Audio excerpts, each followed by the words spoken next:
Unajua nini? Kwenye maisha tunapaswa na tunafunzwa siku zote tuwe na mioyo ya huruma. Isifike hatua unamtendea mwanadamu mwenzako kitu pasipokuwa na chembe ya huruma ndani ya nafsi yako.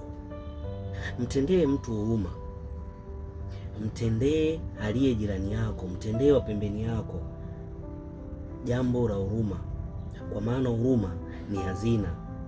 Utakayemtendea huruma leo na utakayemwonyeshea huruma leo, jua ipo siku usiyoijua huruma yako uliyeionyesha kwake itakusaidia.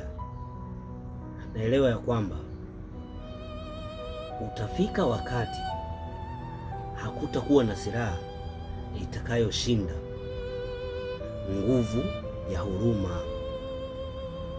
Jua jinsi ya kuishi na watu, kikubwa akili na moyo. Hivyo